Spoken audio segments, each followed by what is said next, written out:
Hi guys, welcome back to my channel. Kung bago lang kayo sa channel ko, ako pala si Annalyn Tapa. Welcome kayong lahat. At kung hindi pa kayo nakapag-subscribe, i-click nyo lang ang subscribe button sa baba at pakiclick nyo na rin ang bell notification para ma-notify kayo sa lahat ng mga videos na i-upload ko. Kung bago lang kayo guys sa aking YouTube channel, nag-upload ako ng mga video tips, video tutorial, nang sa ganun ay may share ko ang kaalaman ko sa kapwa ko YouTubers, lalong-lalo na sa mga new YouTubers na nagsisimula pa lang gumawa ng kanilang channel. Guys, sa video na ito, i-share ko sa inyo kung paano ba mag-add or maglagay ng background music sa inyong mga videos, lalo na sa long form video guys. Isa ito sa request ng aking viewer. So, shout out sa iyo, Adak Grab TV. So, salamat sa request nyo. Paano po ba maglagay ng background music sa long form video? Usually po kasi mabilis matapos yung music, pero hindi pa tapos yung video. So, lagi ko itong nare-receive guys ng mga tanong ng aking viewers. So, napakadali lang yan.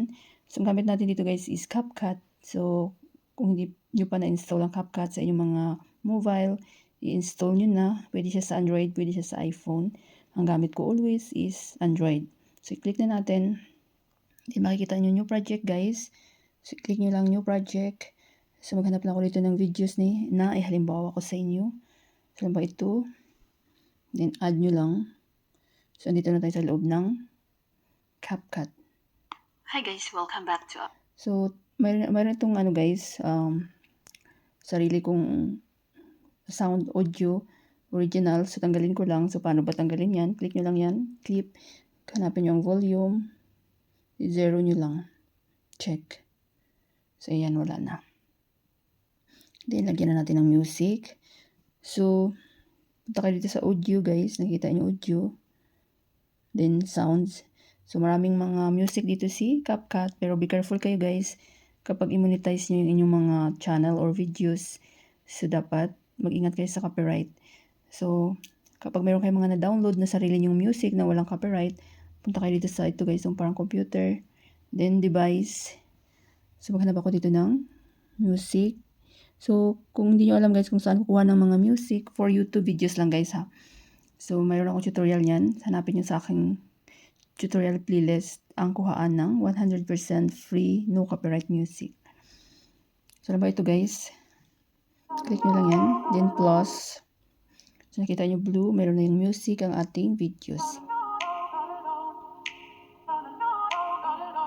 So, nag-get together kami nito guys, ng aking family. Yan. So, dahil nasa 6 minutes yung aking videos, ang music is nasa 2 minutes lang siya. So, kagaya nito, wala nang music. So, ito nag-end na yung ating music. So, wala, hindi pa natapos yung ating videos. So, ang gawin nyo guys, click nyo lang itong music. Kung gusto nyong isang music lang yung gamitin nyo sa inyong videos, so hanapin nyo yung duplicate. Yan. Yan guys. Duplicate nyo lang siya. Yan. Pagka-end niya, so meron uli. Hanggang matapos yung inyong videos, i-duplicate nyo lang siya guys.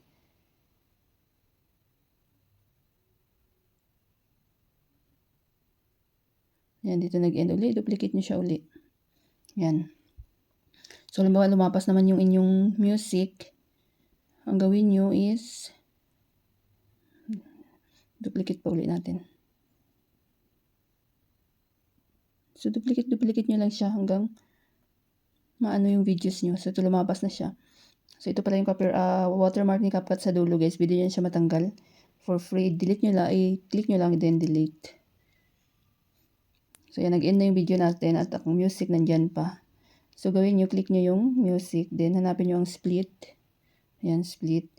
Right side, delete. Para pantay hanggang sa natapos yung videos nyo, if ever. So, doon din natapos. Doon natapos yung music nyo. So, halimbawa guys, gusto nyo gumamit ng 2 music or 3 music sa inyong videos. So, papakita ko sa inyo. Mag-delete tayo dito ng isa. So, kung saan nag-end yung music nyo, dyan nag-end, diba? So, punta ulit kayo dun sa sound. Hanapin ulit natin yung computer device. So, hanap tayo dito ng ibang music. Hanap lang ako dito guys. Halimbawa ito. All Eyes on You. So, yan, nag-end dito.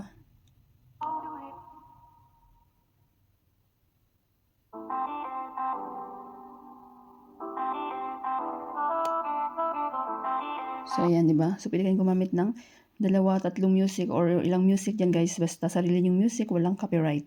So, kapag isang music lang naman yung gamitin nyo, i-duplicate nyo lang siya. So, pag mayroon kayo, guys, mga question, suggestion, request, so, comment lang kayo sa baba or any videos ko. Mababasa ko yan at gawa natin yan ng tutorial. So, pag okay na kayo, guys, i-click nyo lang itong export. Then, automatic na yan na masisave sa inyong mga gallery. So, sa akin, hindi ko na siya i-save dahil full memory na yung aking mobile. Sana guys may natutunan kayo sa video tutorial ko na ito at maraming salamat sa panonood.